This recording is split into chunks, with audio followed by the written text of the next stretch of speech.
जी, अस्सलाम वालेकुम रहमतुल्लाह। बच्चों, उम्मीद करता हूँ आप लोग खैरियत से होंगे और एंजॉय कर रहे होंगे। चलें जी, पढ़ना भी ज़रूरी है। जैसा कि आप लोग जानते हैं, हम ऑनलाइन लेक्चर के अंदर केमिस्ट्री को डिस्कस कर रहे हैं। हमने नाइन्थ क्लास की केमिस्ट्री को स्टार्ट किया हुआ है, चैप्टर नंबर 7, और जिसका टाइटल है इलेक्ट्रोकेमिस्ट्री। आज के लेक्चर में हमने नेल्सन सेल को डिस्कस करना है, जो कि एक टाइप है इलेक्ट्रोलिटिक सेल की, और हमने प्रिपेयर करना है ब्राइन से NaOH, जिसका एक दूसरा नाम है कास्टिक सोडा। तो इसके अंदर हमने उसकी कंस्ट्रक्शन, उसकी वर्किंग देखनी है, और इसी तरह प्रोसेस देखना है, और डायग्राम को डिस्कस करना है, और सेल रिएक्शन को डिस्कस करना है। चलिए हम अपना लेक्चर स्टार्ट करने लगे हैं।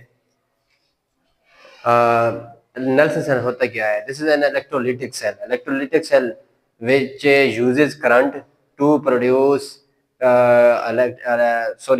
केमिकल रिएक्शन, जिसमें करंट यूज होता है और केमिकल रिएक्शन टेक प्लेस होता है, उसके अंदर जो है उसको कहते हैं Nelson cell. Is used for production of NaOH and Cl2 from the NaCl solution.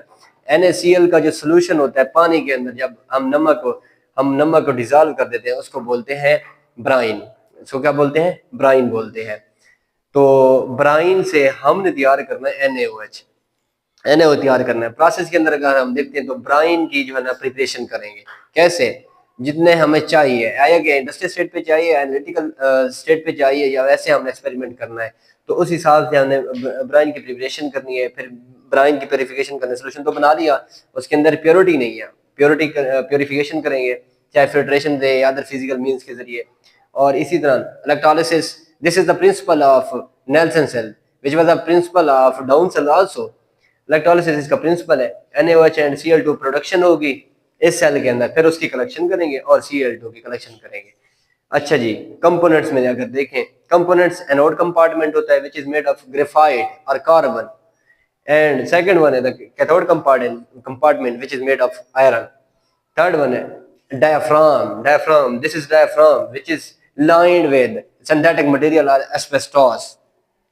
अच्छा जी, कंस्ट्रक्शन में अगर हम देखें तो steel tank, this is a steel tank.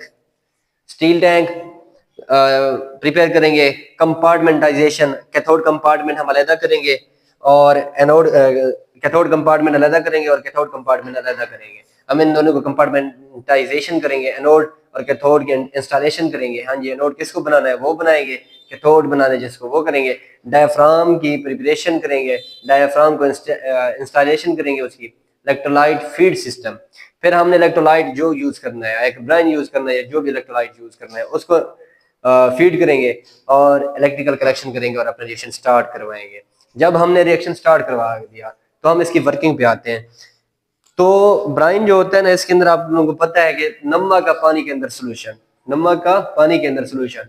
तो ये जब हम इलेक्ट्रिकल करंट गुजारेंगे तो ये आयंस बनाएगा। कौन से? Sodium chloride ion, OH ion यानी कि हाइड्रोक्साइल आयन, और हाइड्रोजन आयन। चार तरह के आयंस बनेंगे, जिनमें कैटाइंस, दो कैटाइंस और दो एनाइंस होंगे। अब इनमें से NaOH कैसे प्रिपेयर होना है ये हमने देखना है। ब्राइन आयनाइज हो गया सोडियम आयन और क्लोराइड आयन के अंदर, और हाइड्रोजन और हाइड्रोक्साइल आयन के अंदर भी।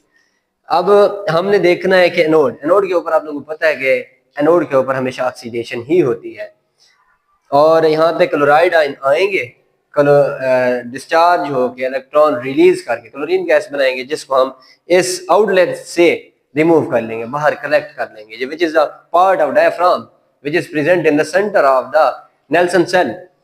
अच्छा जी, कैथोड के ऊपर हमेशा रिडक्शन ही होती है, जिसके ऊपर आएंगे हाइड्रोजन आयन। हाइड्रोजन आयन आएंगे, इलेक्ट्रॉन को लेंगे, रिड्यूस होंगे, रिडक्शन होगी ऐड कैथोड के ऊपर, और हाइड्रोजन गैस बनेगी। और इसी तरह इसी कंपाउंड हाइड्रोजन गैस को हम साइड से H2 गैस आउटलेट से हम साइड ट्यूब से निकाल लेंगे H2 गैस। इट मींस जो एनोड होती है वहां पे there is a collection of, there is a formation of Cl2 gas, and at anode there is a collection at anode there is a collection of Cl2 gas, at cathode there is a collection of hydrogen gas। उसके साथ ही यहाँ पे sodium ion और hydroxyl ion मिलते हैं, sodium hydroxide बनता है, sodium hydroxide aqueous which is also called caustic soda. इस कास्टिक सोडा ये जो होता है परकुलेट होता है, नीचे जो है ना नीचे आ जाता है, इस डायफ्राम में से, एस्बेस्टॉस की शीट में से नीचे आ जाता है, और इसको हम इसके अंदर कैच बेसिन के अंदर रिसीव कर लेते हैं, विच is present in the steel tank.